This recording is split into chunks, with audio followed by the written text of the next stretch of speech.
O Show. This is the Big O Show. This is the Big O Show.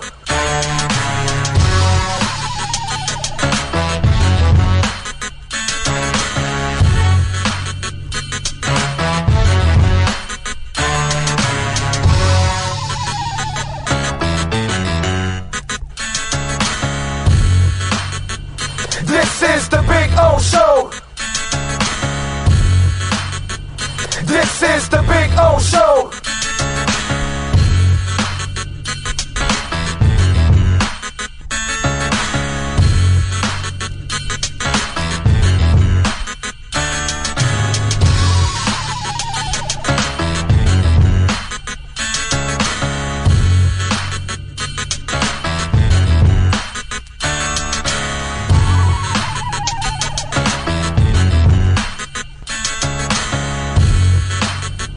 This is the Big O Show. This is the Big O Show. This is the Big O Show. This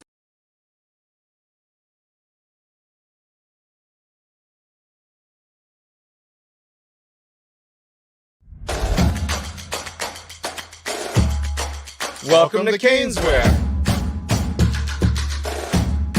New store, new items, same great experience. Family owned and operated since 2010, Caneswear has the latest merchandise from the Miami Hurricanes, Miami Dolphins, Florida Panthers, Inter Miami CF, and more. Come visit us at our store in Davie on University Drive, just south of 595, or online at caneswear.com. Caneswear, the spot Miami fans shop. I think I know what this is. Houston, we have a package. Hello? No matter where you are, the Sloman Shield home security system guards your home. With next-gen perimeter protection, 24/7 monitoring, and interior motion sensing. And right now, get a free Sloman Shield security system and doorbell camera, all professionally installed, for free. Shield your world, the Sloman Shield. Oh, great. You have a doorbell camera. Now you have a front row seat to your house getting robbed. They're breaking into my house! Ooh, there goes the TV. I'm sure it'll turn up at the pawn shop. No, not the TV! Just because you can see them, that doesn't mean you can stop them. With Slogans, you get 24-hour monitoring, a free home security system, and professional installation. Plus, free doorbell camera, one that'll actually work for you. Get out of my house! Get out of the house! Call 1-800-ALARM-ME. With more than 62 years of litigation experience handling insurance disputes, Welton Rayum is committed to resolving even the toughest insurance claims quickly. At Welton Rayum, they don't get paid unless you win. They handle complex personal injury claims caused by the fault of another in both state and federal courts. They handle auto, trucking, motorcycle, slip and fall, and bicycle accidents.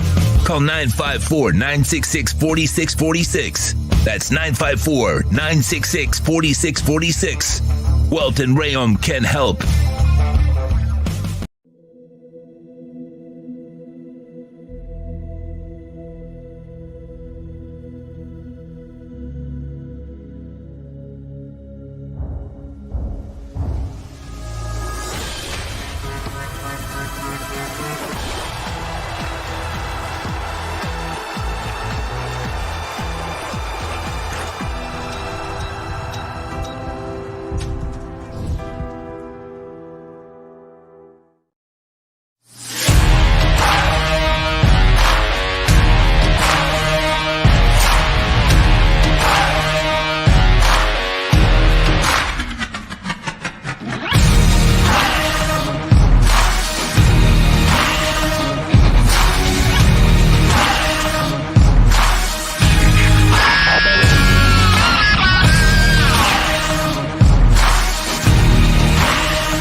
There's no need to drive around South Florida wasting valuable time looking for a new or certified pre-owned Acura. Go to the #1 volume sales dealership in the Southeast United States. Craig Zinn's Acura of Pembroke Pines. Purchase with pace and space in a dealership tailored to your needs. From home buying to providing that personal touch. Contact the 2020 Satisfaction Award winner Craig Zinn's Acura of Pembroke Pines. 888-776-5123. That's 888-776-5123. Or visit them at 15601 Pines Boulevard in Pembroke Pines.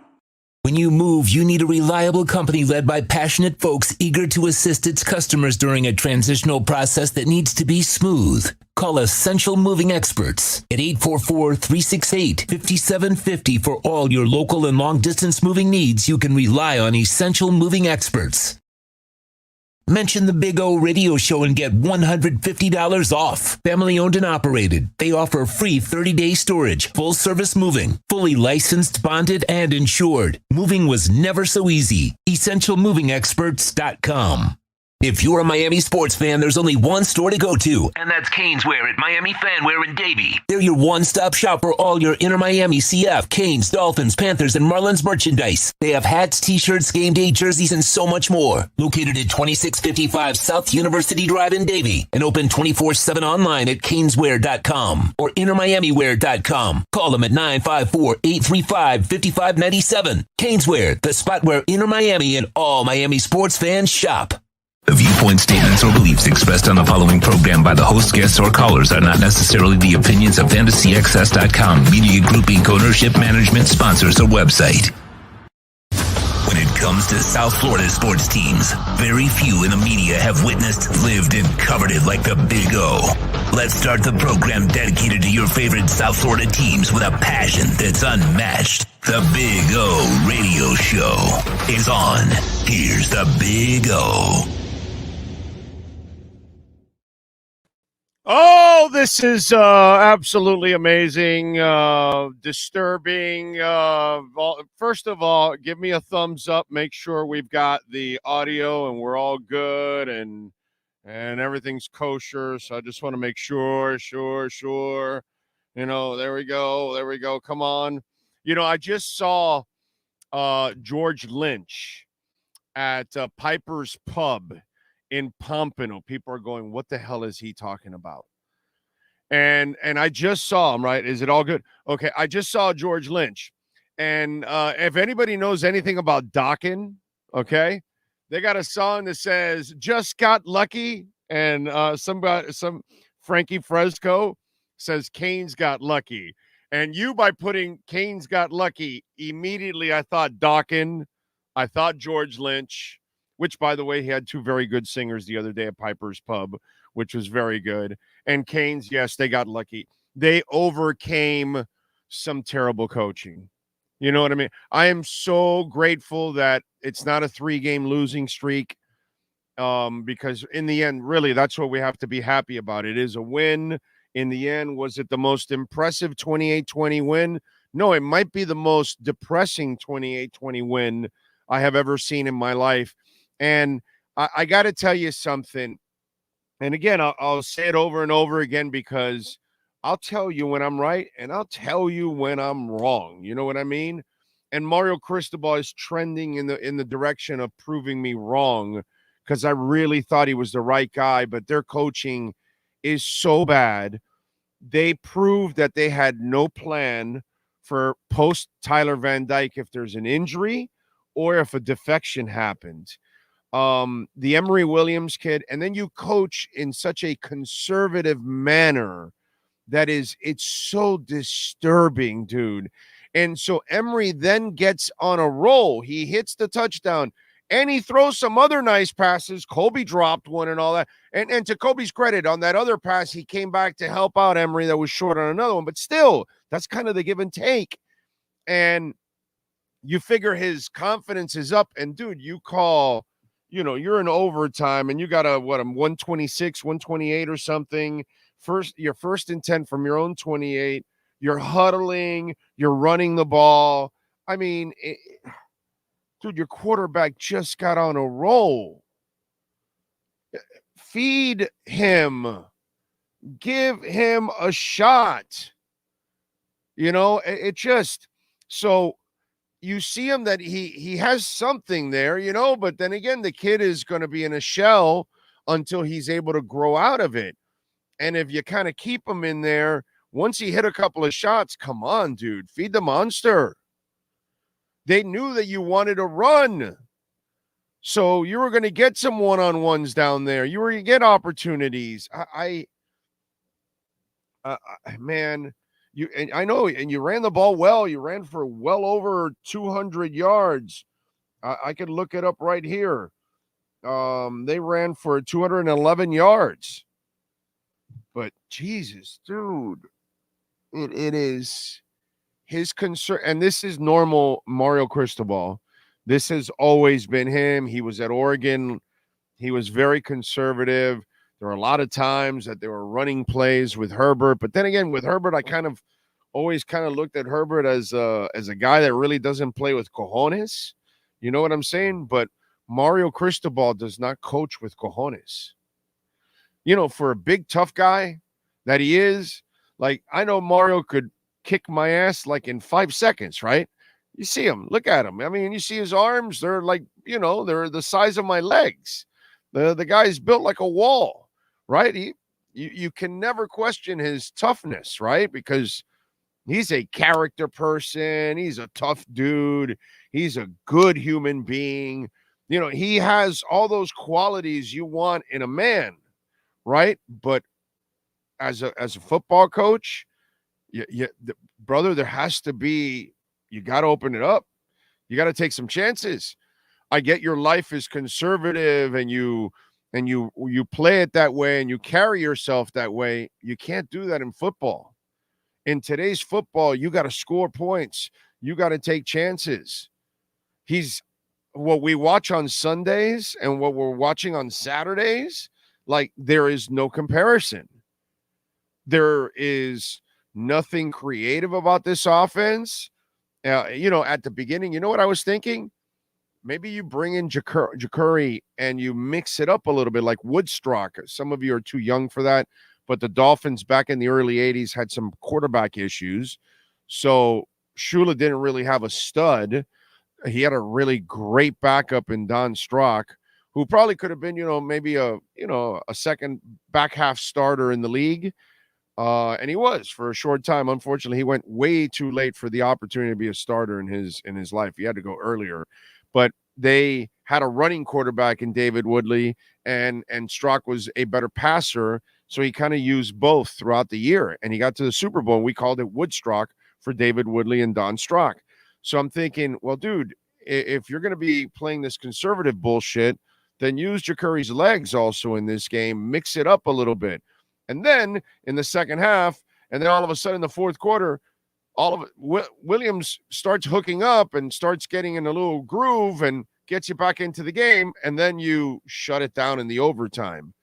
And it just – and listen, I know the safety call was terrible, all of that, but it's just really bad coaching, dude. Like, really bad coaching. And the defense did a good job today overall. They're not perfect. Corey Couch actually made a couple of plays. He's got terrible ball skills. Just, man, they won in spite of Dawson and Cristobal's coaching. Let me just put it that way. You know what I mean? And I think by now, those of you that wanted to bench Tyler Van Dyke, you're off that now, right? You see the difference. Tyler Van Dyke is clearly their best quarterback, man. By the way, please don't forget to smash the hell out of the like button. As always, support the channel, support our great sponsors like Caneswear right now, one of our great sponsors for a long time here on the platform, and they've got anything and everything Canes, Inter Miami. By the way, Inter Miami today lost to Charlotte, but I got to say, those black kits with the pink stripes, those things are sweet. You can get it at Caneswear too. I got this hat, Caneswear. Anyway, so just a wacky game. Giovanni Perez, I see his first. Marc Jean Baptiste. That was some iconic clock management by Cristobal. Yeah, no, it was terrible, dude. It was terrible. They won in spite of Cristobal. It is baffling to me watching Cristobal now for a year and, a few games here, how unimpressed I am as a game day coach. I am totally impressed with the human being, the man, the character, the way he carries himself. I know he's an impeccable human being. That I know all of that. But, dude, I need you to be, like, freaking awesome on the sidelines. And you're not. You're just a guy. You're even less than just a guy. And you play with no cojones on the sidelines. It just, yeah. No, man. No. Big O, the show is the best. Thank you, Willie. I appreciate you out in Colombia watching religiously. You are the man. Jonathan Jensen, I see there. Mario Gutierrez, Carrillo, 72 Fins logo. Cristobal really tried to give the ball game away, not using the clock correctly. Amen. Johnny D, Walter Olivares, Adam the Who, Crypto Finn, baby. Yeah, Bitcoin 30,000. Where are all those haters and doubters? Where's the mainstream media when they, that's right. Mainstream media is owned by a lot of the corporations that have their fingers in a lot of our banking, which is also part of our crippling dollar. Yeah, now I get it. Mark Jean Baptiste. I'm happy that Jason Taylor got the big stop. Hey, the Ruben Bane is the shit, dude. God, that guy is a stud, brother. He is fun to watch. Giovanni, Cristobal, so freaking conservative, way too conservative. Man of 1,000. Mario with the Al Golden clock management. Yeah. Mario's no different than watching Randy Shannon on the sidelines and Al Golden and any of these guys that we've by the way, our boy who's doing a great job running the defense, Manny Diaz, shitty coach, head coach, but I gotta. Nothing about this was impressive by Mario. It was impressive that the kids overcame their coaches. That's sad. It's sad that we have to say this tonight, that the kids overcame the coaching. That's some terrible shit that we have to say here on the Canes Wear Miami Hurricanes postgame report. We have to say that the kids overcame bad coaching.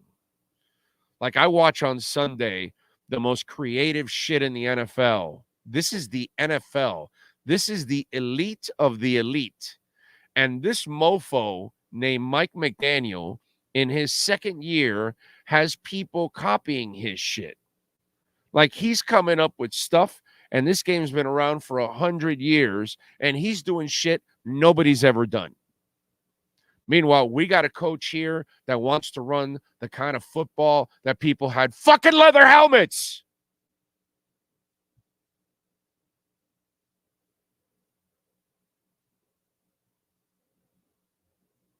Alexander News Show, thank you, sir. Buy an Eric Spoelstra blow up doll, please. I will. Let's see. Eric Spoelstra, Tua, Larinaga. Who else? Riley, Arrisons. Even if I'm a little hard on the Arrisons lately because I don't think they're going all the way, but I still love them because they've done way so much for everybody. Ross. Love Ross, too, even though he's a complete goofball, but he'll spend some money. So I need blow-up dolls for all of those. I'm a fan of all those. Oh, Viola Seafood blow-up dolls. Get me a Keith Kachuk blow-up doll also. There's a couple out there. There's some people that I'm steadfast behind. Those are it. Mario, I'll tell you after next season. I'll tell you after year 3 about that one. But blow-up dolls are my thing. So if you want, Alexander, I'm always at Hialeah Park, and you can bring it if you want. I doubt you have any balls, you know what I mean? But if you have the balls, you can show up. Leon Fresco. Mario is a crappy coach, but I can't question strategy after a win. Also, this is the first game in a decade that they're physically matched up with Clemson. Yeah, and we had to wait till Clemson's shitty.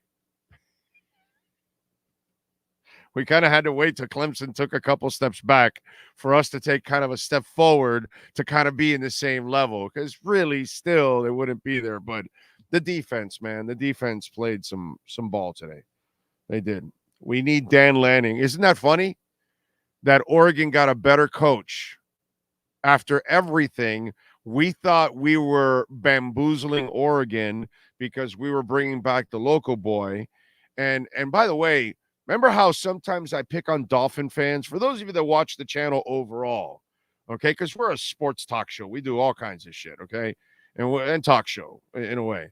But for those of you that watch it, right, it's like I always like kind of make fun of the Dolphin fan that wants to sign every UM player, every local player. And I say, hey, you guys got to slow that down. That doesn't mean that they're any good.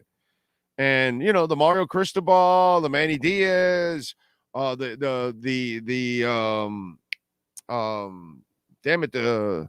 last coach before the one that won the Georgia, Mark Richt, another local tie, all that. We want to like bring all that kind of stuff full circle, and we think like it's going to bless us because, you know, we bring this person back, they're going to be fantastic, and that has not really worked out. You know, now it's way too early to give up on Mario, but Leon, I disagree with you that in a win, you can question all the strategy you want. Everybody knows with a brain today, they got lucky. Okay? The kids overcame shitty coaching. They called those pass plays in the fourth quarter out of pure desperation, ladies and gentlemen. They didn't call it out of strategy. If they call out a strategy, they would have been doing it earlier. They would have been taking some chances instead of throwing offenses that was like, they had like 16 plays for 70 yards at one point or some shit like that. Okay? I mean, it just, please, you know, let's yes, Leon, you can question this, bro. Of course you can question this. This is another shitty coached game by Mario Cristobal. The players overcame the terrible coaching. They had no plan without Van Dyke. Nothing, bro. They didn't design anything at all. This was half-ass. Let's just play a conservative game. Let's depend on our running game and our defense. We got a damn good offensive line. We got some running backs. Let's try to do it. But if you're going to do that, then dumbass, use Jacurri. That way the running quarterback and the running backs complement each other. But then you're going to put the passer but not pass?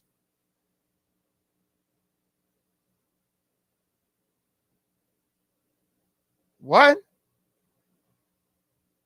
So, Leon, there's a lot of shit to question here, dude. Okay? I'm happy that they won because I don't want to see a 3-game losing streak. I'm a Canes fan. I'm a hometown guy, man, all the way through. I mean, you know, born and raised here. I'm a born and raised South Floridian. I'm a freak of all freaks. I'm one of the few, the proud, the real South Floridians. So I live and die with all my local teams, and I want them to win. But this is not the show for the blind-ass fan. Not the Dolphin fan, not the Canes fan, not the Heat fan, not the Inter Miami fan, nobody. You're going to get brutal honesty here. We love our Canes. I'm glad they won. Mario Cristobal did a terrible job of coaching. Dawson was not ready for anything post Van Dyke. They had no plan. They were winging it completely tonight. And there was no rhyme or reason with what they were doing. And they just went into a shell. And the only reason they opened it up is because they had to, because they were down by too many points. That's it. They had offense by desperation. And then when they started to have success, they put it right back in the shell again at the end of regulation, which was just like, bro, come on, dude.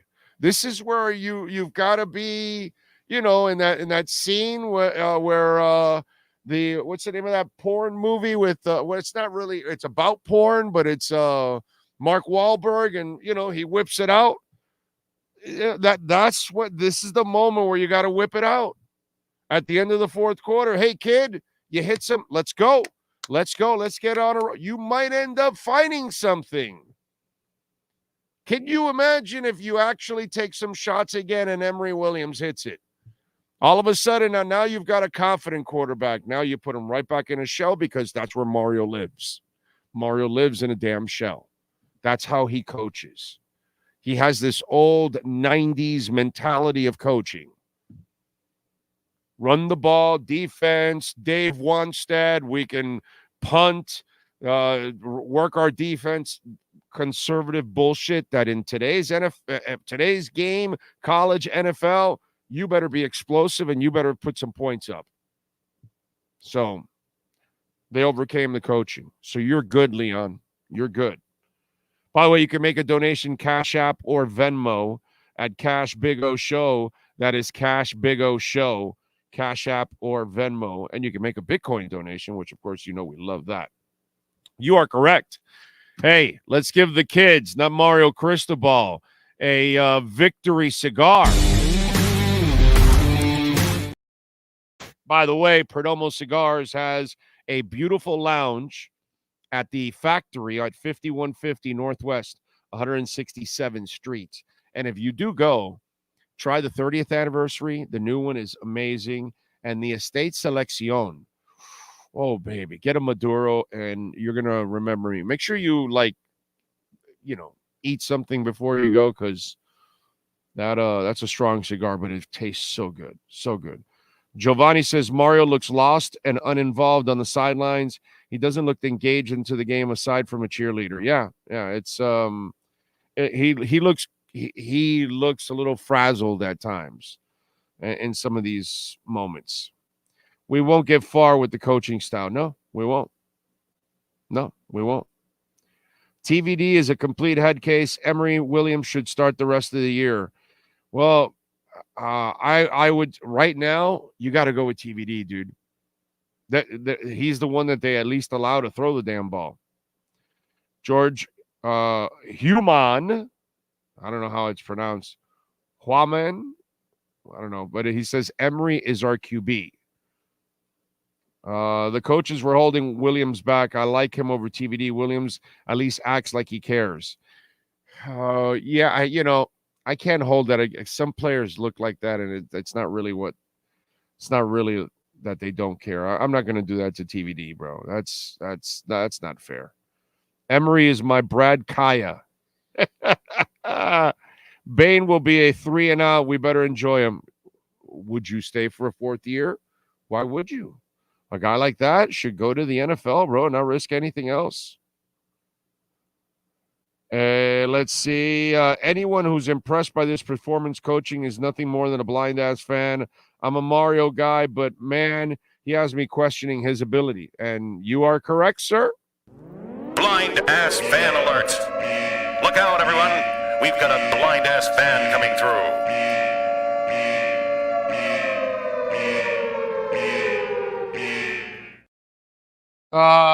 Alexander, you have none. So talk is cheap, my brother. I always hear that stuff. Pedro Farias. Thank you, sir, for the love on the super chat. Appreciate it. Big O, we have talent. Who calls the plays? If you have a backup QB, why not run down and play? Big O, I saw the Tua prophecy document. I teared up. I told you, it's awesome.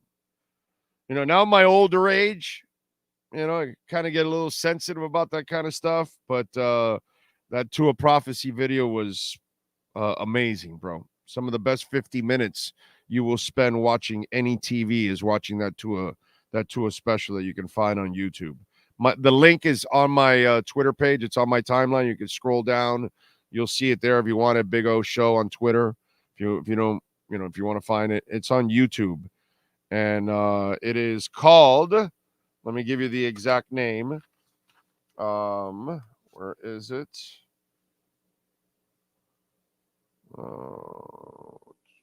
Where the hell is it, bro? Where did I write it? Oh, here it is.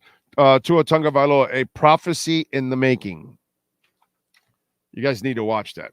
If you're a Dolphins fan, you need to watch that. I mean, I'm serious, man. That's some powerful shit. I'm dead serious about that. I'm not joking. That's some powerful shit. Watch it. Staying ultra conservative while Emery made some nice throws in the fourth. Yeah, Chip. That's the most frustrating part about it. It's just one of those things, man. It leaves you like scratching your head. Like, do you see what's going on, dude? Like, your kid can pass the ball. He's got some skills. Kobe dropped a beautiful deep shot, dude. You know, let him go. Give him more rain. Let him build his confidence up. That's your job. And all these little dink and dunk stuff. It was terrible, dude. It was terrible. Mario is fired up, acting like this was a big win is hilarious. This should have been the reaction against North Carolina. Yeah. Crypto Finn says the Tua documentary was so good. More respect to Tua. Yeah, once you see it, it's great for the doubters or the haters. You see that, that's got to move the needle a little bit. If not, then you just want to be a dick. And if you're a Tua fan or a Tua believer or a Dolphins fan, you watch that Tua documentary, you will become an even bigger Tua fan. You will have even more respect. You will believe more than ever in Tua, okay? I've already told you he's going to win a championship here. He's going to do it, but you got to watch that shit. It is amazing. Let Emery play. He needs the experience. He's the future. TVD is done. Haven't been impressed by him in a while. But are you going to let him play status? I get that feeling right now. But if they're going to let TVD sling it and not let this kid sling it, then you know what I'm saying? Because it doesn't make any sense. And when finally, so you had him under a shell. Then you had no choice but to throw the ball. So now you needed him in clutch moments. Emery comes through for you. And then you need him again at the end. And you figure, well, he rose to the occasion last time. Now let's just go in a shell. Let's huddle up with a minute 28 left. Let's just burn the clock. Let's just mismanage the clock. Here we have playmaking wide receivers. We have a quarterback that just got hot. We're going to go in a shell. I mean, it was so bad, that coaching. It's some of the worst coaching. He follows up Middle Tennessee with Georgia Tech, and now this shit. The kids overcame the coaching today. I mean, and there was no rhyme or reason for how they went about all of this. It's just nuts. CM Punk is your daddy says, I have more cojones than Mario Cristobal. Well, he certainly needs to have the cojones as a coach because he does not, bro.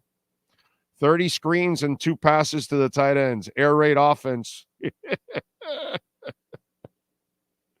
Papa just says horrible coaching. Adrian Delgado says agreed. Let's see. The coaches have to let him play. Yeah, I agree. But if you're not going to let him play, that was a heck of a game we won, and we're talking like EB, we have to be honest, dude. It's great that they won. It's great that they didn't make it a 3-game, losing streak, but we have to be honest, dude. They kind of got lucky. The game was completely mismanaged. And you know what? You know what's terrible about all of this is that we all see this. The media sees it. You look at all the people talking about it online. Just look at it, whether it's Gabby or Mario or Manny or Susan or whoever it is that's covering Tim Reynolds, whoever, all the people covering the Canes. They're all questioning, like, what the hell is going on here? Like, why would you do this? Barry Jackson, whatever. All of them. Everybody. Will Manso, you name it. Just go look at it on social media. And all the fans see the same thing. And that's where, we can't lie to ourselves either. That's not what we do on this show. I love that they won, but let's, EB, okay? You're watching right now, my brother, and I appreciate it immensely, okay? You're watching right now. They won. Tell me that you feel great about Mario's coaching moving forward. With or without talent? Tell me. Because I don't. You had more talent than Middle Tennessee State. You had more talent than Georgia Tech. You had enough talent to win against North Carolina. You had enough talent to play better than you did against Clemson tonight. You had enough talent to win more games than you did last year. I don't care that it was your first year. Tell me, has Mario Cristobal actually maximized last year's roster and this year's roster? No, right? Like, if I tell you Mike McDaniel, with all the freaking injuries he had last year, especially to the quarterback, which was crippling for that team, Waddle and Tyreek did not score a touchdown without Tua at quarterback. Okay? They still made the playoffs, and they took Buffalo to the brink. Would you say that he maximized last year? Yes, right? Would you say that Mario Cristobal has maximized so far either season that he's been here? No. Would you say that Eric Spoelstra maximizes every season? Yeah. Would you say Jim Larinaga maximizes and gets the most out of his teams every single year? You get what I'm saying? I can't say that about Mario. So what did EB say? Where is he? Where is he? See? I don't get anything.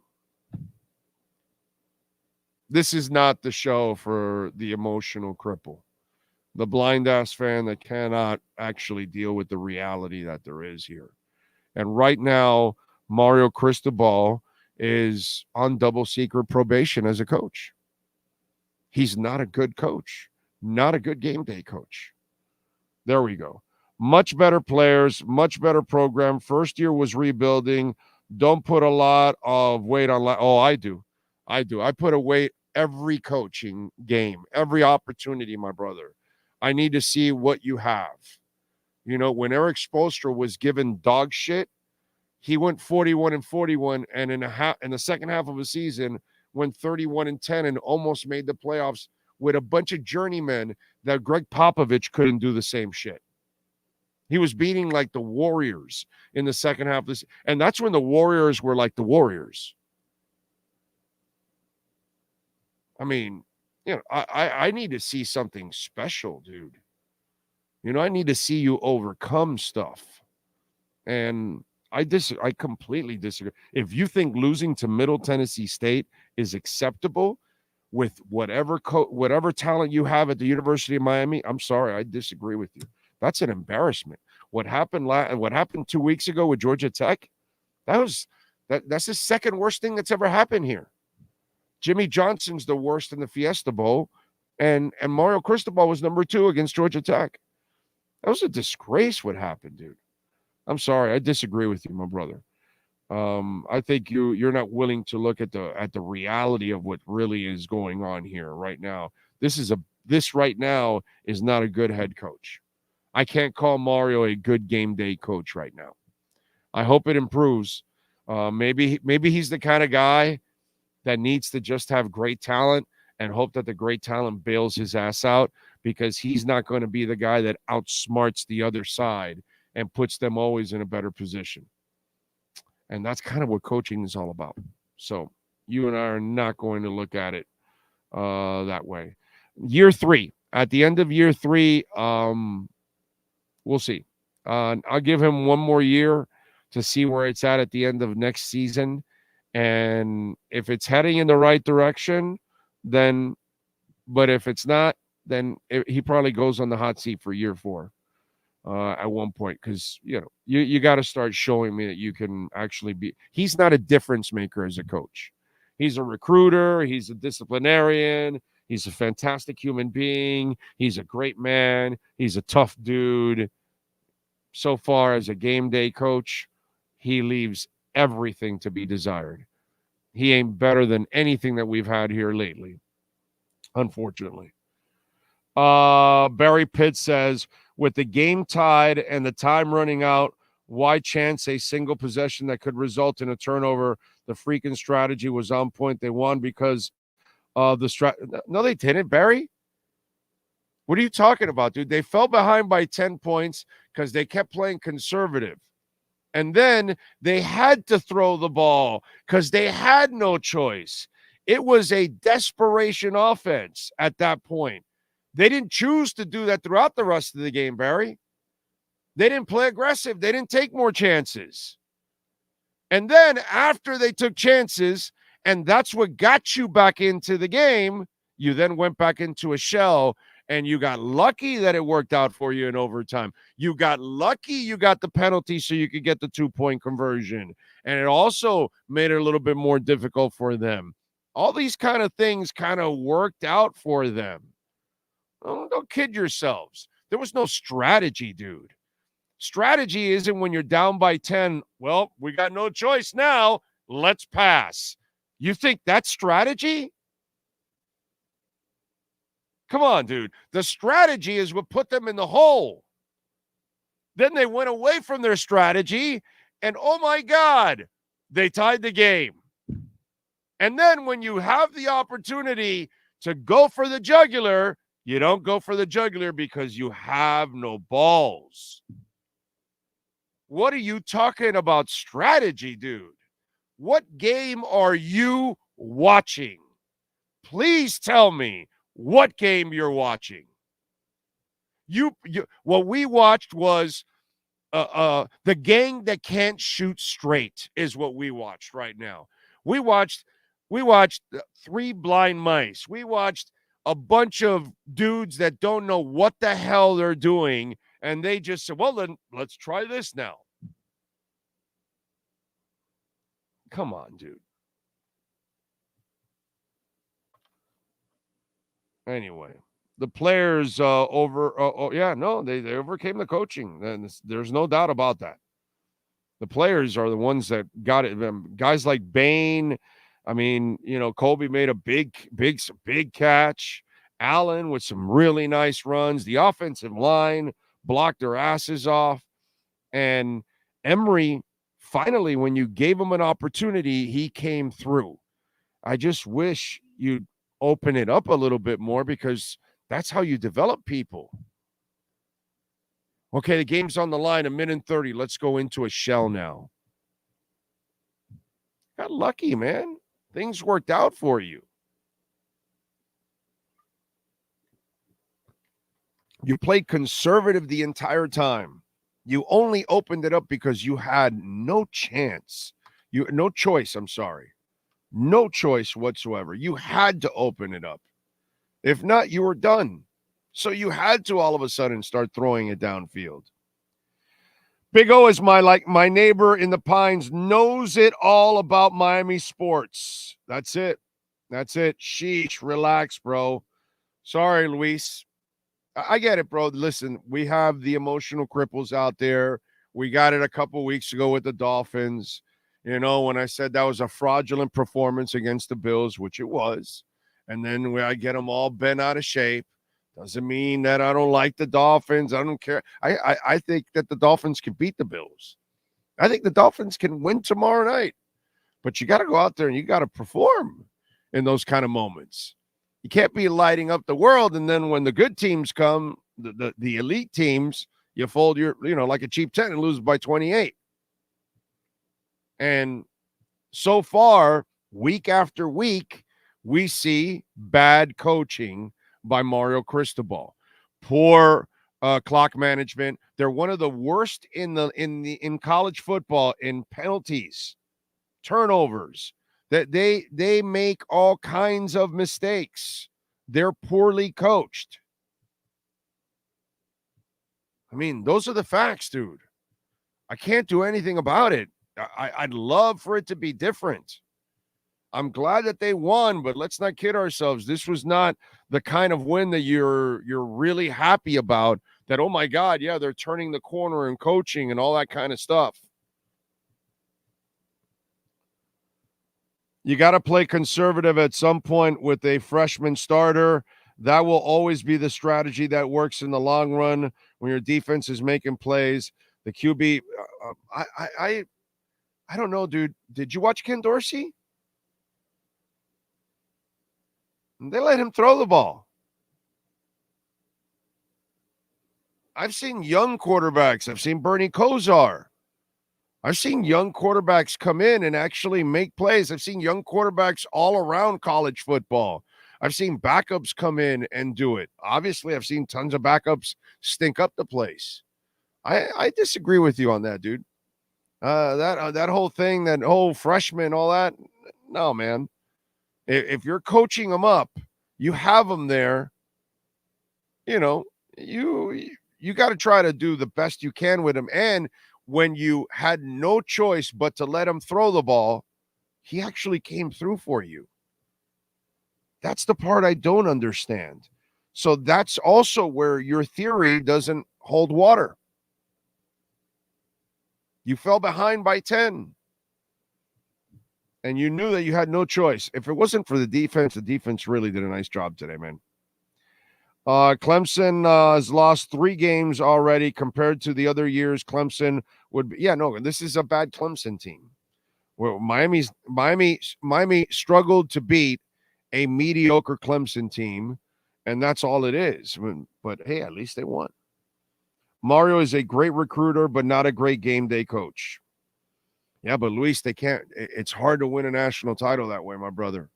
Then you're going to have to recruit the best of the best. Like, you're going to have such a great team that your coaching is not that much of a difference in the whole thing, that those guys are so much better than everybody else. And I don't think it's ever going to get to that point for Miami. You're going to have the kind of coach that can, out-coach the opponent. Let me see if we got anything going on news-wise for the Canes. We are waiting Manny Navarro straight from the locker room, so we'll get the latest from Manny on the Canes front. Let me give you what's going on. Let's see.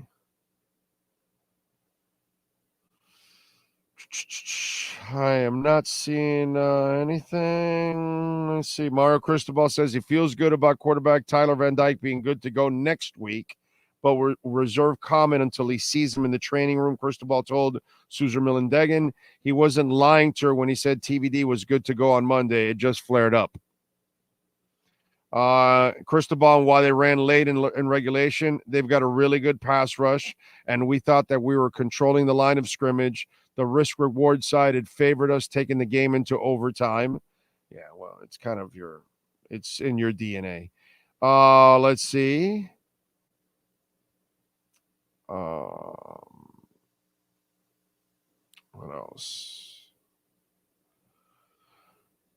We thought that was a safety. I guess I'll stop there, Cristobal said, not wanting to get fined, which is a smart move. On Ruben Bane. Ruben Bane is a game wrecker. Yeah, I think we all see that. That guy is definitely special. Success increases our appetite to go get more. The cliches from Cristobal. I think our guys came out with a lot to prove. Cliche. Mario Cristobal. Let's see.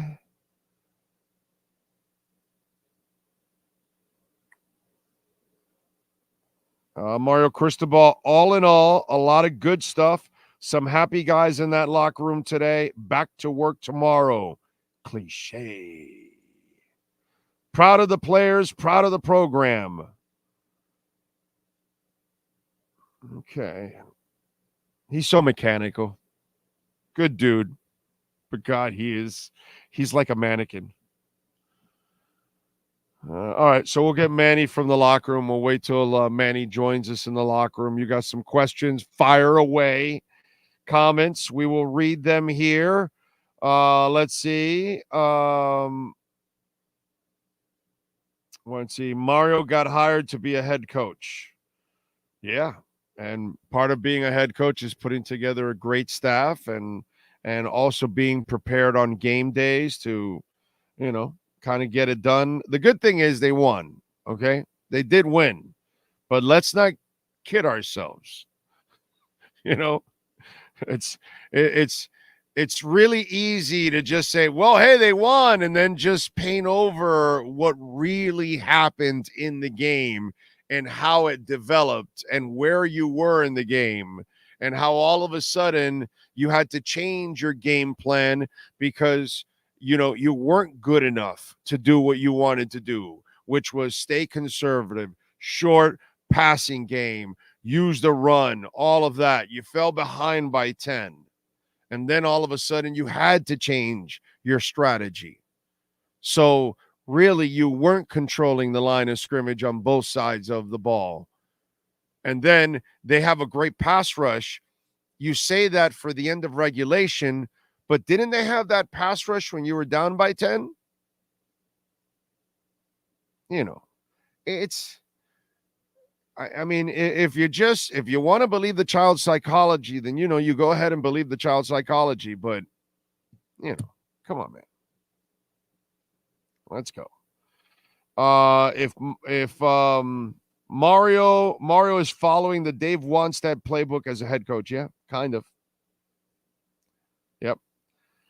Limited turnovers and penalties gives you a chance, no doubt. And Clemson gave Miami some chances with a bunch of turnovers also.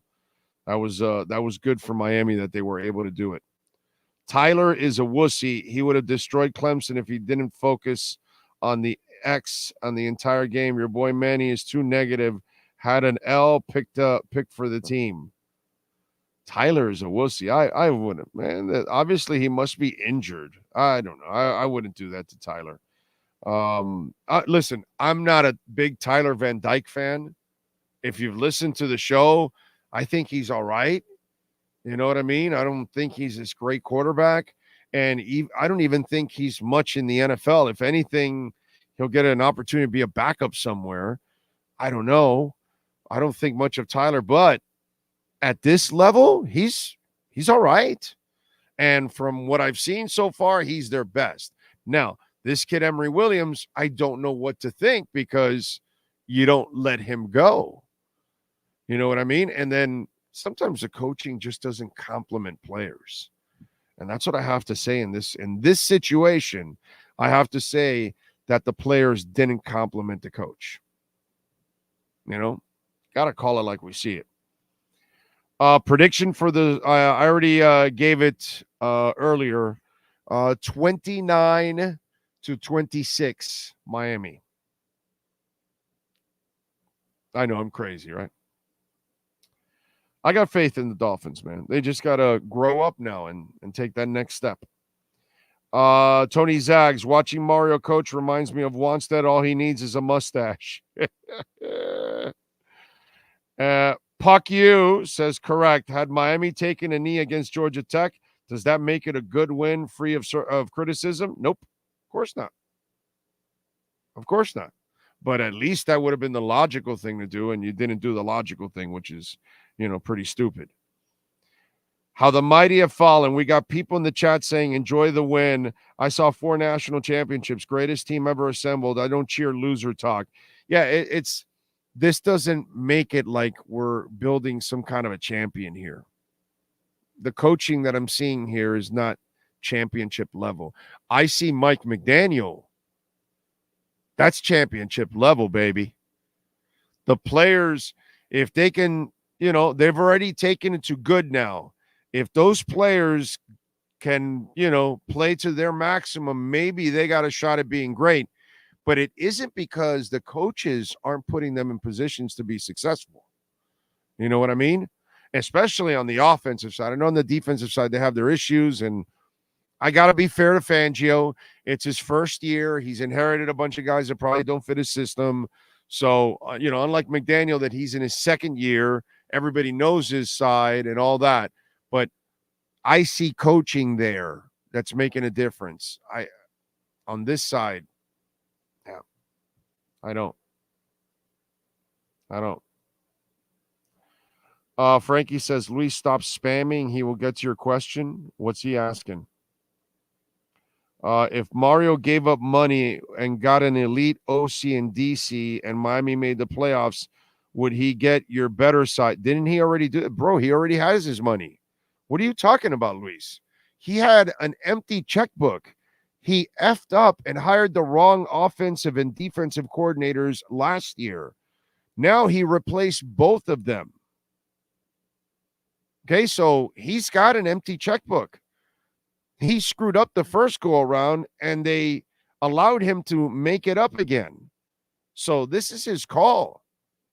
And taking a knee has nothing to do with your offensive or defensive coaches. Has to do with you not knowing what the fuck you're doing, dude. I'm not sure what you're talking about. And losing to Middle Tennessee State, I don't care what coaching staff you have. You have way more money than Middle Tennessee State. You have better talent than Middle Tennessee State. You have no business getting owned by Middle Tennessee State. I don't care if it's your first year or your second year coaching, dude. I'm not making it. I'm the biggest Mario Cristobal supporter. I wanted him to come here. I want him to be here. I want him to succeed. But I have to compartmentalize that shit. I can't be fanboy defending Mario when he doesn't deserve any defending whatsoever. I'm sorry, man. I can defend a ton of shit for Mike McDaniel. And he makes mistakes. But I can defend it overall because I see it all there as a young coach, like, holy shit, this guy is, he's a difference maker. Spo has been a difference maker from the get-go. Larinaga gets different teams every 2-3 years, and he changes everything up and has success. I see people that know how to coach, and they change things up, and they have success with different people, and they're able to turn over talent. They're able to identify what's going on. I'm not exactly sure. It almost feels like Mario Cristobal is dead set on doing the way he wants to do things, and then he's going to fit the square peg in the round hole no matter what until he can get the round peg for the round hole. But no matter what, he's going to – last year – okay, examples. Last year, he had an offensive coordinator that all of a sudden said, well, I'm going to run the Michigan offense, even though I don't have the Michigan talent. And the head coach stood by and said, okay, you go ahead. You're the Broyles Award winner. And so now you got, you got going on here, all of it. You don't change. By the way, in that scenario, your quarterback is failing every week and you never make a change. What is it? You hired the guy and now you're not going to intervene and say, hey. A smart coach would have said, no, you're not doing that. Until you get your offensive players to run that offense. But for now, you've inherited guys that are spread. So use spread elements and sprinkle in your offense. But let's have some continuity here until we can then transition into what you want. That's what a real head coach does. He effed that up. And then now you've got this going on, right? And at least with Tyler, you brought in a coach that has, the spread elements. But then now what did you do? Did you tell him not to pass the ball? Or was it Shannon Dawson's call? Which one is it? Because it doesn't make any sense. You got to make the right calls. The kneeling, You got to make the right calls, dude.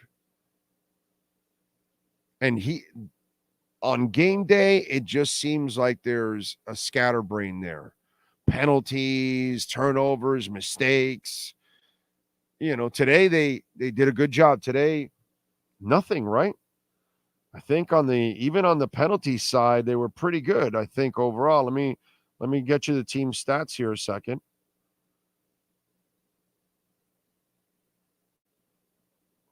But overall, I think it was pretty good if I remember correctly.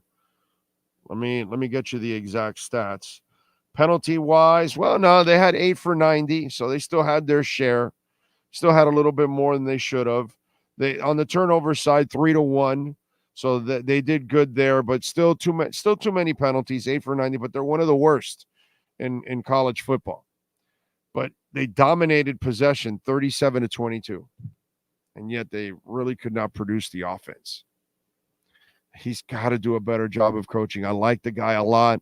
I like the human being a lot. I like the man a lot. Everything about Mario is likable as a human being, as a mentor, for the kids. He's a great example in all those ways. The one element that can you build the right staff? And this staff maybe might be a little better than last year. And then on top of all of that, on game day, is your team better prepared than the opponent? That's what I need to know. Are you putting your kids in the best possible spot every single down? And I just can't say that. Can anybody really say that out there? No. Let's see. Facts. Alonzo Highsmith was about to smack Mario if they lost again. Clemson has 3 conference losses. Dabo might Dabo is not on that. Not yet, dude. He's done so much there. Hey, dude, he lost Brett Venables. That's a huge loss. He's lost some assistant coaches. And now he has to replace, and that's part of being a head coach, is that you're going to have some, if you're a great head coach, you will develop great assistants. They will move on and get, better jobs. And then you're going to have to continue to replace them. That's just kind of part of the game. And that's the reason why Miami was able to win this game and able to outlast Clemson, because this is a mediocre Clemson team at this point. You didn't beat anything special. But hey, at least you got it. At least you got it. Even with poor coaching, you were able to get the victory, which is pretty damn cool. Rebuilding, first year, culture changing, but yes, he needs to improve his game day. He needs to improve badly, EB, badly. Big O, who says you can't be objective? LOL. I mean, I love the team. I love the program. I want them to have success. I want them to win a ton, but this is not. I don't do this stuff with a pom-pom in my hand the entire time. Just because I love the U doesn't mean that I'm going to just tell you everything's all right, or the Dolphins. As much as I'm a Mike McDaniel believer and I love what Chris Greer has built here, and I think this is a hell of a team, when they get dominated by Buffalo by 28 points and they're not that bad, yeah, I'm not going to be happy with that. That's a terrible performance. And what I've watched here under Mario Cristobal for a year and a half, I am so unimpressed. It's ridiculous. Doesn't mean I don't love him and don't watch him and don't want him. I want him to win. I want him to win everything. But we got to be honest, man. We got to call it like we see it. Unfortunately, it sucks, but we got to be honest with ourselves. Today the players, they outlasted the coaching. They overcame bad coaching, pretty much. Man, seeing Mario's mannerisms on the sidelines reminds me of once that he has the dumbfounded look on his face. He has a little bit of that whiny stuff on the sidelines where he looks kind of like, oh crap, what's going to happen next? That kind of stuff. There isn't, considering how he carries himself, he doesn't look nearly as stoic on the sidelines as you would expect in some of those moments. He kind of looks a little bit panicking and kind of moving around at times. So yeah, I see what you're saying. I can't disagree with that.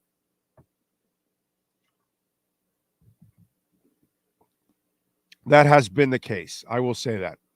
What do you think Manny's going to say about this win? We shall find out.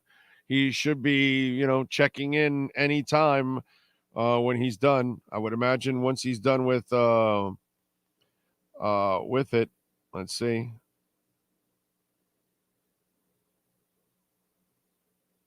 Okay. I am sending him a message just in case. Okay, he's waiting for Emery Williams. Once he talks with Emery Williams, he's going to join us. Okay? So, that's it. There you go. Manny D. Big O is the Manny Diaz of sports radio. I like that. Thank you. I appreciate that. That's very kind of you. Mario sometimes looks like he's praying for. Yeah, maybe. Tell Manny to pack his bags for the Sun Bowl in El Paso. You got Navarro covering an El Paso Bowl? Yeah, well, we aren't going to have a great bowl. But wow, El Paso. Oh, man. Have any of you ever been to El Paso? It's not a bad town. The only thing I'm going to tell you is that when you pull out of El Paso for like the next 30 miles, it's just cattle that's right along the highway. And dude, there is just a smell of turd for like that next, 45 minutes pulling out of El Paso. I was driving from San Francisco to Miami, and we took a vacation, and we went all the way across, and we were my 280ZX. This is a long time ago, back in the 90s, and my wife actually was driving because I was taking a nap. She ends up panicking, and she hit the brakes a little too hard before a stop sign. And I woke up, and when I find out she broke the clutch. So it was dangling, And so she starts crying. And I'm like, what's up? There's nobody around. We're fine. She goes, no, I broke the car. And I go, what do you mean you broke the car? And the clutch is dangling. So, my dad was a trucker. So when I was a kid, he would teach me how to drive trucks. And he also taught me how to drive, without a clutch, because there's a way of driving stick without a clutch. When you accelerate, and as it's decelerating in RPMs, that's when you're able to bring in. It's hard to explain. It's something that you gotta know, and you gotta have the groove of it, whatever. So for about 900 miles, I drove without a clutch, and part of it, when we left the Grand Canyon, we went to San Antonio, and we pulled into the Nissan dealer there. They didn't have the piece we needed. So I had to then drive to El Paso. And then that dealership there had it. It was like a $24 plastic piece. A $24 piece had me driving without a clutch. The way you turn on a car also, if you can't push it, you have it in gear, and then you turn it on and take off. Those 280ZXs, by the way, the inline 6 is probably one of the greatest engines ever made. But that is my memory driving out of El Paso after we fixed the car. And man, that stench of manure was like, it went for miles, dude. I have never seen more cattle in my life than just outside of El Paso. Those are my memories of El Paso. There's a story for you. Big O, you had the chance to watch the new Tua interview. Yes, I did. You can. I talked about it in yesterday's show. I waited a couple days after I watched it to give people time. I went all over it yesterday. This is not the time, bro. We're doing Dolphins post game. But as I told everybody, you should watch it. The Leather Helmet Bowl. Yeah, that was kind of what we watched. We're going to be in the Toilet Bowl. Yeah. The No Pads, No Face Mask Bowl. Channel 10 is reporting Manny Navarro went after Coach Cristobal. He failed miserably and is being attended by the staff for a severe concussion, though woozy. He will be here shortly.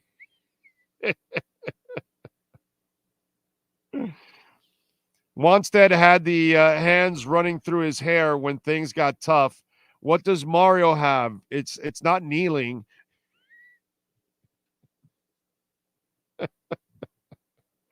I'm just glad y'all didn't have the victory formation tonight. Yeah, no, huh? Definitely not. True Fin Fan, 83 280ZX Turbo with T-tops was my first car. Nice. It's a great car. God, it's a great car. I had the 80. The 81 was my first one. Then my my relative totaled it. Poor guy fell asleep, went off the side of a railing, 95. The car rolled over. He got lucky. He went through the T-top. Okay. All he suffered was a cut on his head and a broken wrist. That's it, dude. Do you know how lucky he is to flip over, fly out of the car through the T-tops? Car didn't roll on your ass or anything, and all you end up is with a broken wrist and just a couple stitches in your head. He got lucky as hell. I lost my car. Then I got an 83.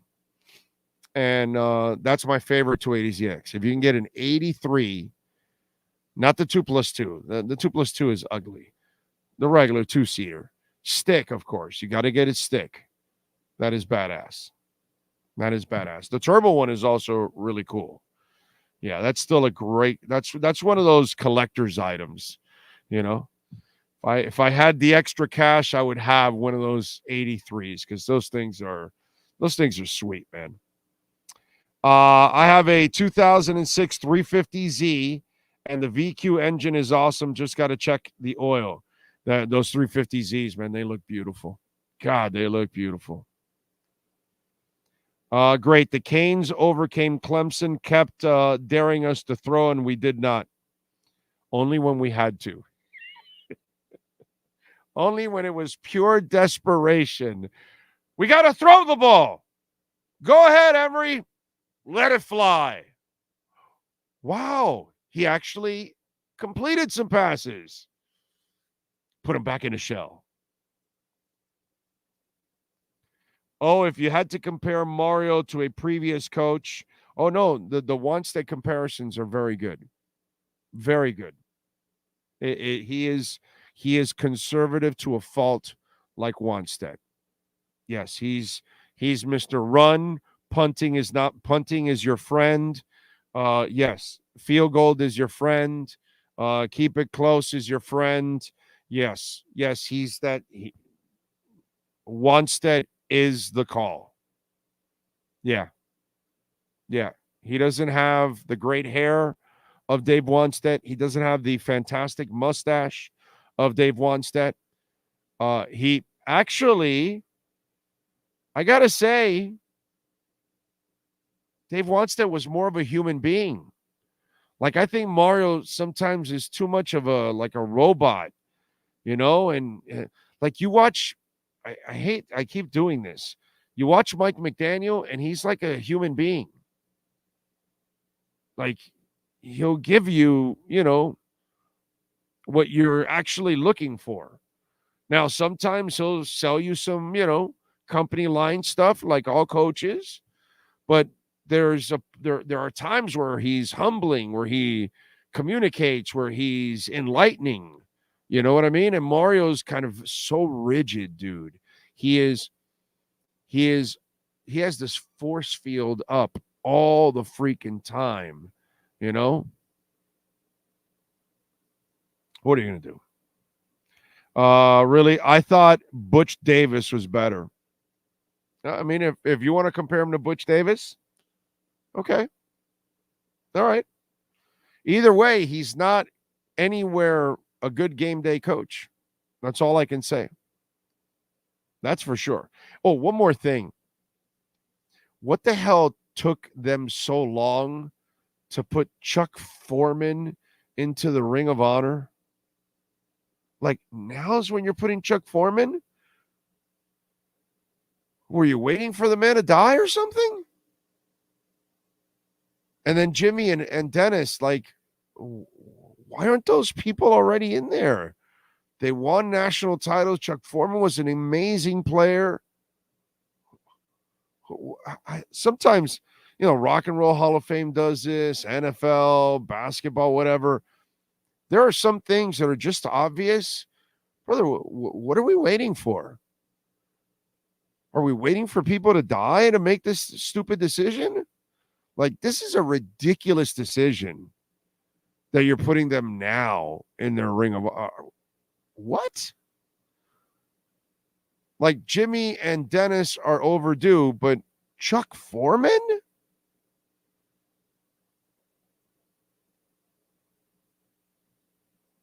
I saw that during the game, and I'm thinking, like, my God, why? Why are we waiting so long for something like this?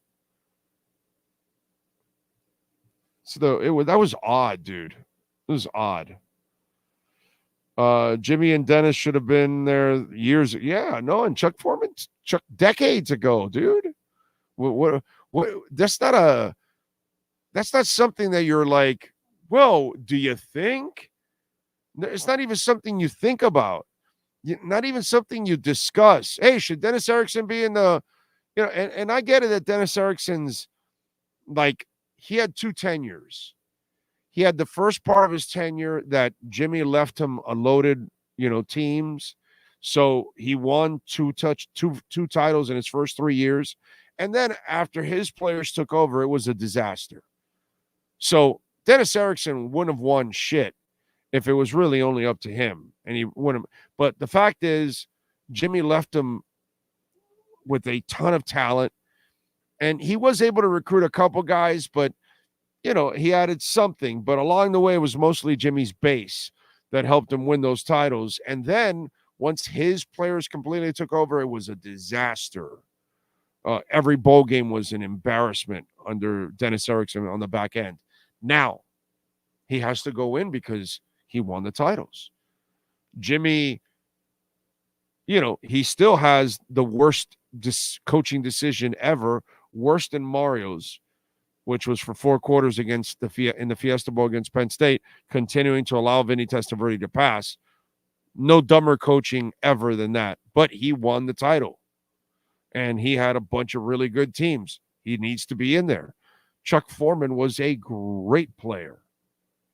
Like, there's no reason for all these people to be waiting this long for these honors at all. Part of your university, this is the era. This is the only era you have. You're trying to make new memories, but you're not even close to it. This program's nowhere near greatness. And the head coach is nowhere near being a great head coach.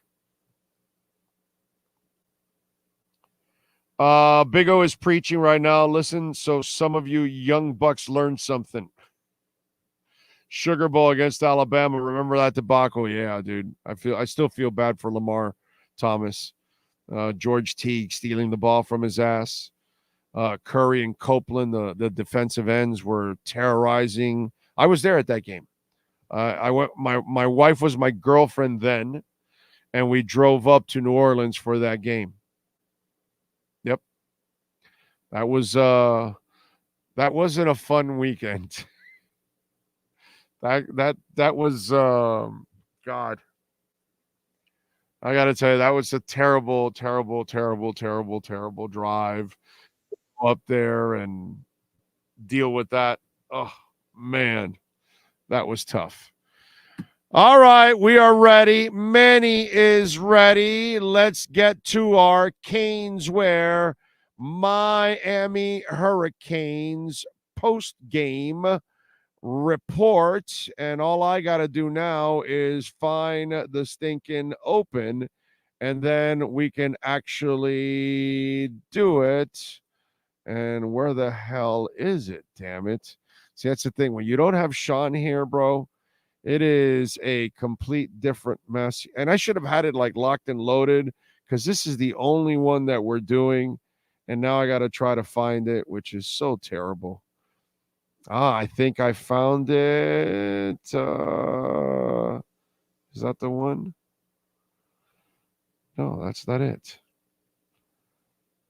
I can't find it, bro. Jesus Christ. If you're a Miami sports fan, there's only one store to go to, and that's Canes Wear at Miami Fanwear in Davie. They're your one-stop shop for all your Inter Miami CF, Canes, Dolphins, Panthers, and Marlins merchandise. They have hats, t-shirts, game day jerseys, and so much more. Located at 2655 South University Drive in Davie, and open 24/7 online at caneswear.com or intermiamiwear.com. Call them at 954-835-5597. Canes Wear, the spot where Inter Miami and all Miami sports fans shop. The viewpoint statements or beliefs expressed on the following program by the host, guests, or callers are not necessarily the opinions of FantasyXS.com, Media Group Inc. ownership, management, sponsors, or website.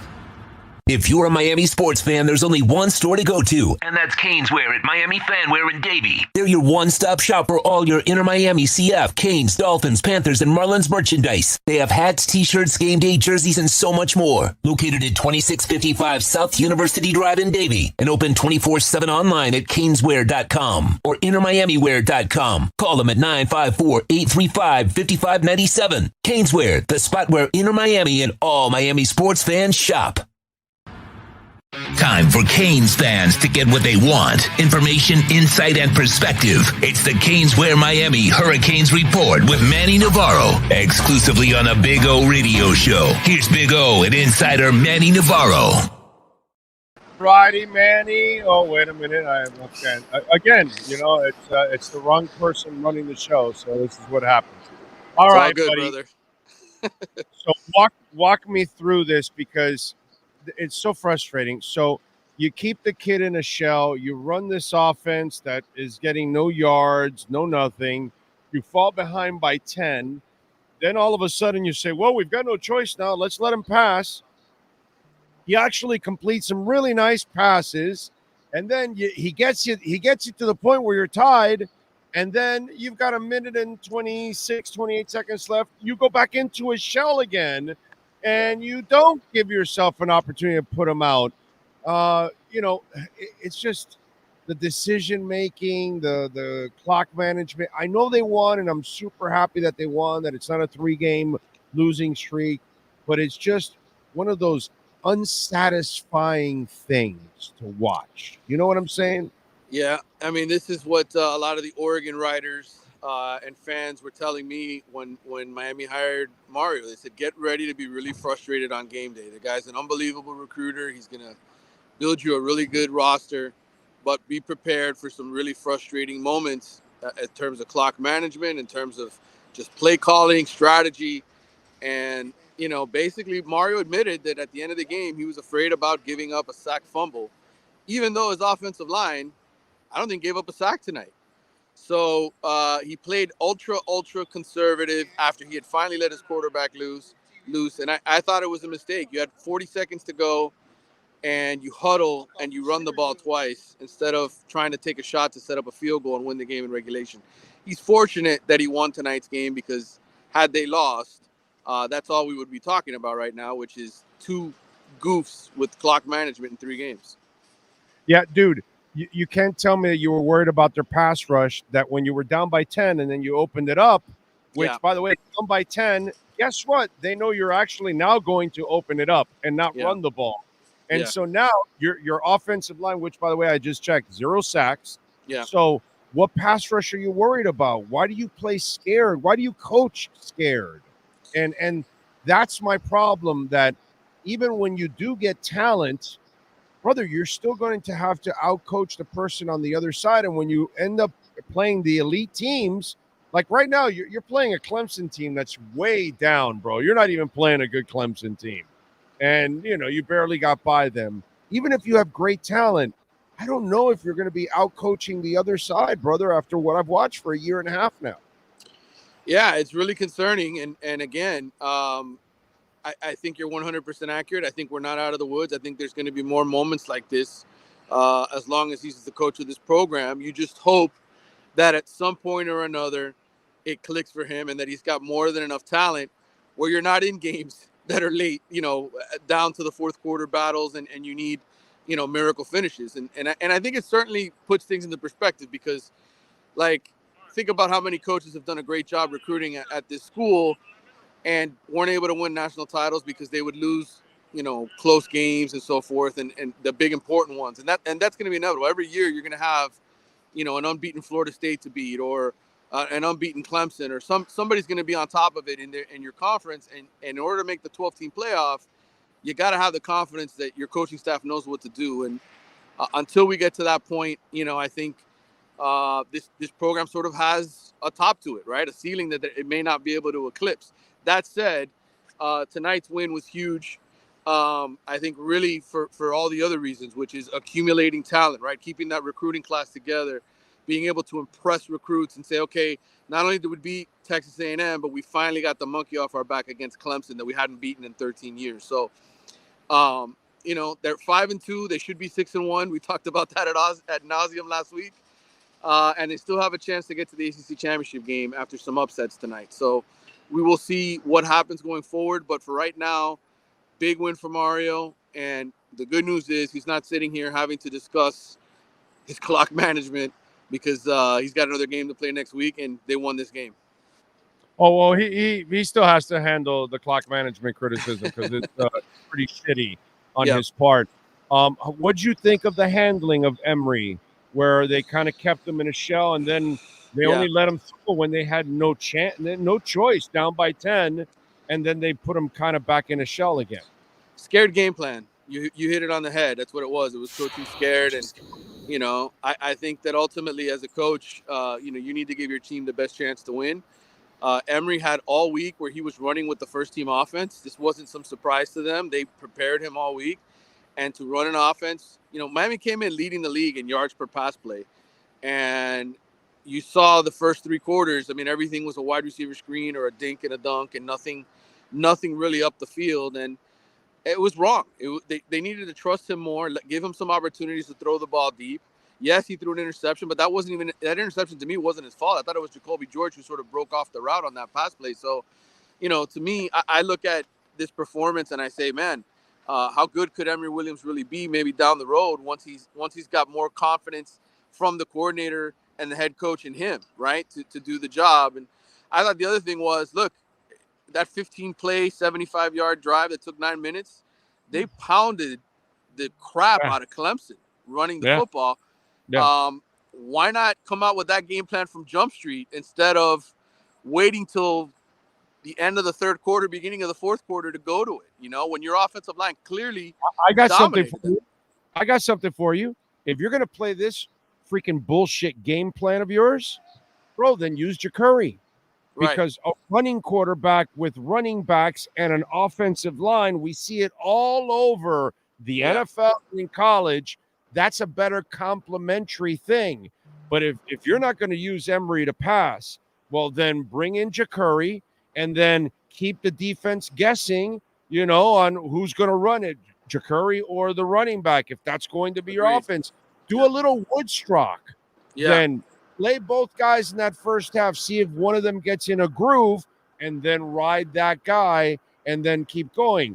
But then again, in the fourth quarter, down by 10, you all of a sudden unleash Emory, and the dude has a couple of really nice passes. Kobe actually even dropped a beautiful bomb that he threw on top of all of that. And to Kobe's credit, he underthrew one that he came back and helped him out too on top of it. So it's a give and take.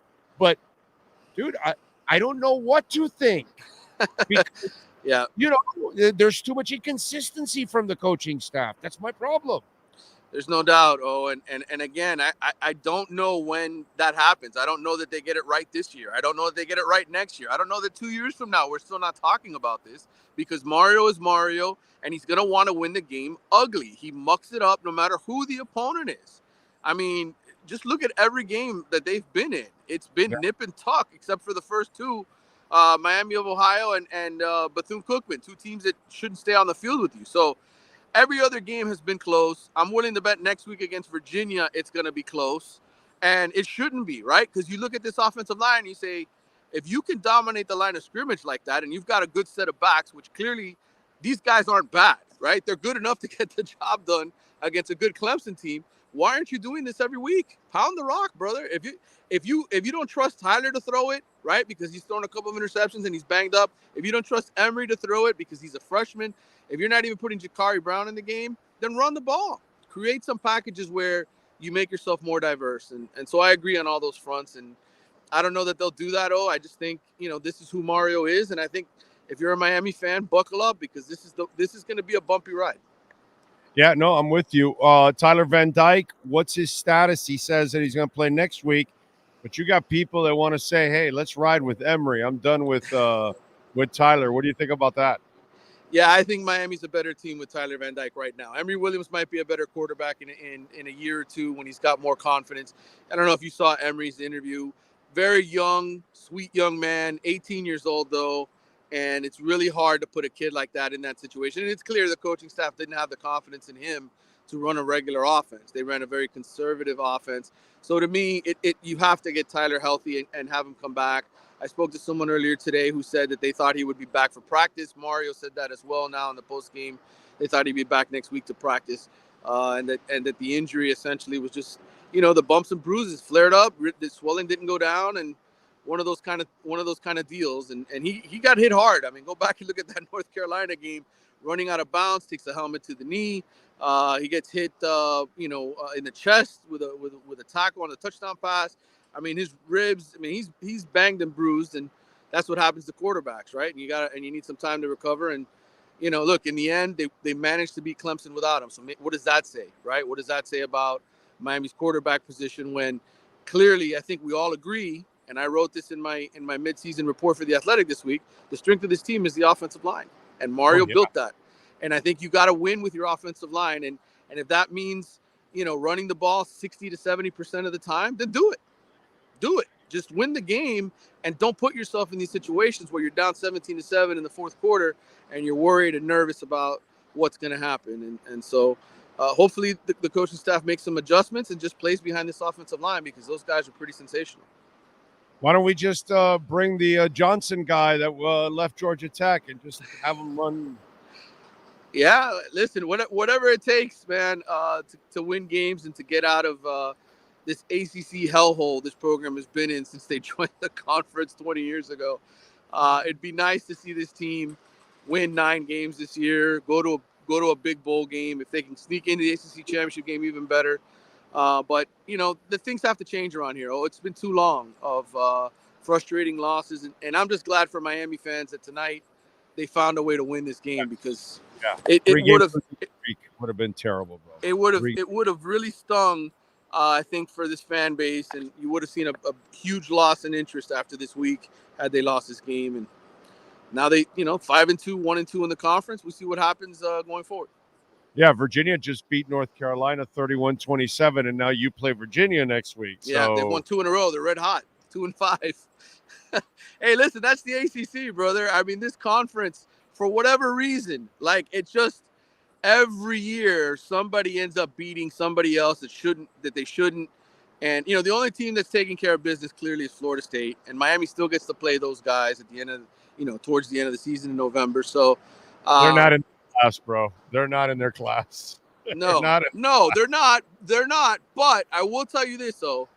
If they play defense like this, like they did tonight, and true. They run the football, I mean, those are things that travel. Like you can take that on the road and win with that. You get a couple turnovers, right? You're right. You can win a game like that. And I think Florida State, for as good as they are, and they're very good, and they should be a playoff team if they finish undefeated this year.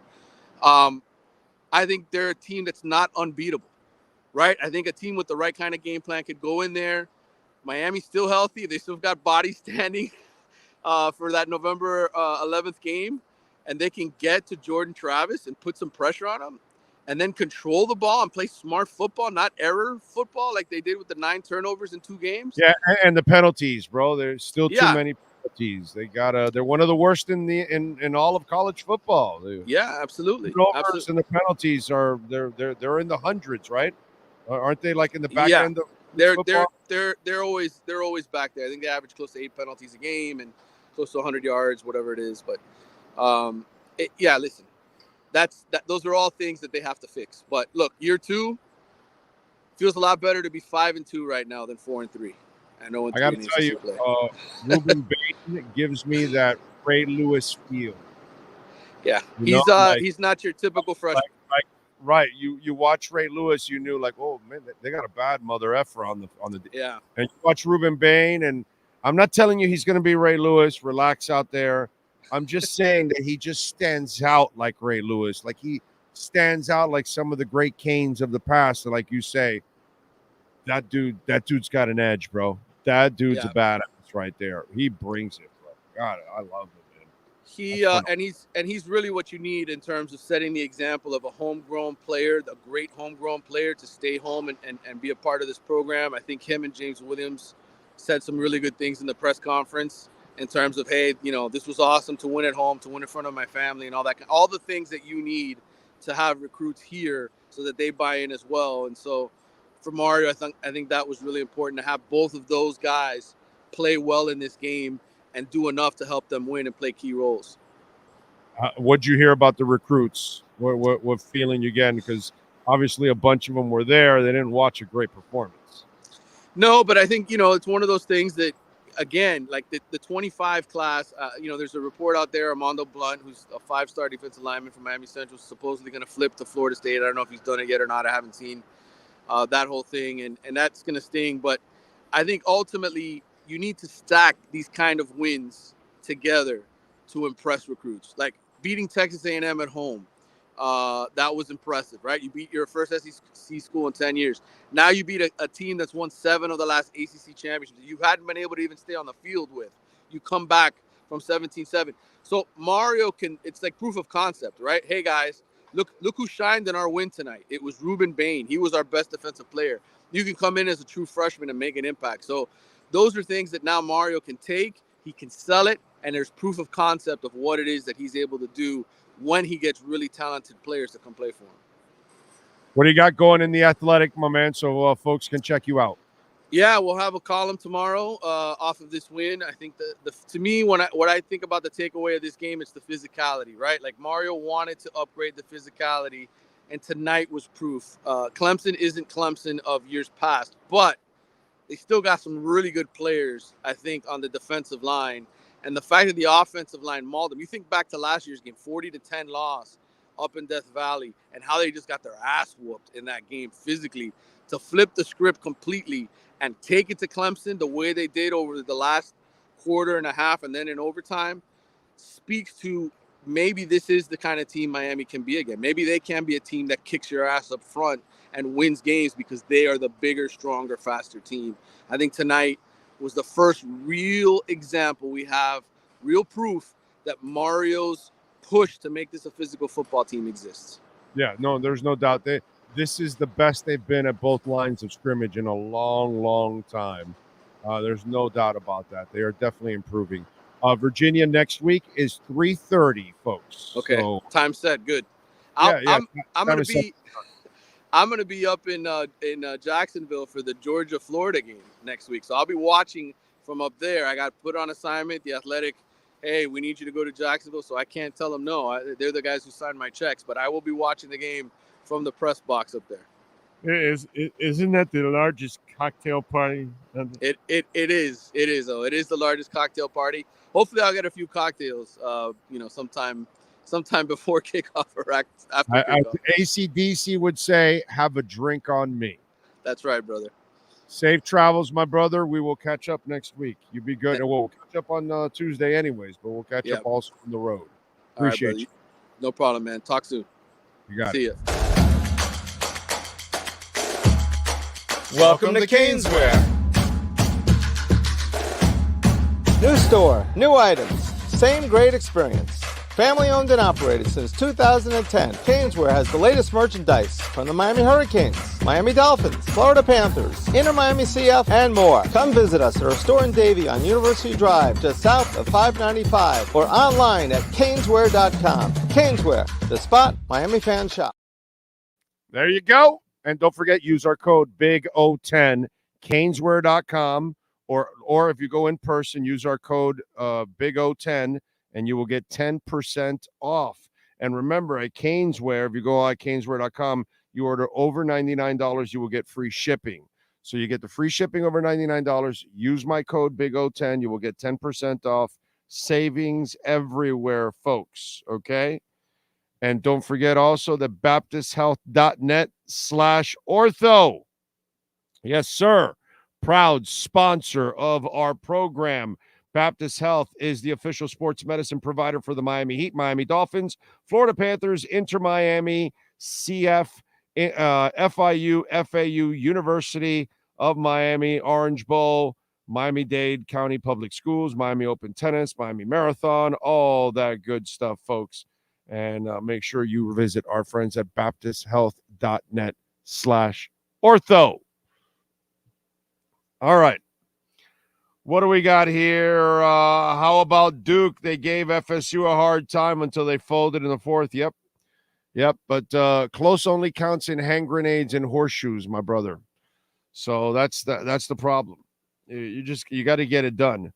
Mario's only shot at being a winner is if the players outperform his coaching. Yeah, that's kind of what it looks like, unfortunately. You know, hasn't been pretty. That's all I can tell you. All right, folks, we are out of here. We appreciate you all. We will see you tomorrow night. We'll be on pregame at 6:20 to get you ready. Well, later on tonight, it's already 1:20. But at 6:20 p.m., we'll get you ready for the 8:20 kickoff. And then post-game, let's see, Safedin will join us straight from the locker room. So will David Furones. So we'll get you ready for the Dolphins and the Eagles tomorrow. And if you haven't seen the Tua special, it is called the Tua Tagovailoa, A Prophecy in the Making. It's on YouTube. It is some of the best 50 minutes of TV that you will see. It's pretty cool perspective of Tua, his family, everything that he's overcome. They got some great video from him all the way from his young, when he was really young, all the way until he got drafted. And I'm telling you, it is some awesome, awesome stuff. Check it out. You will love it. We'll see you tomorrow, or we'll see you later on this evening at 6:20. You all be good out there.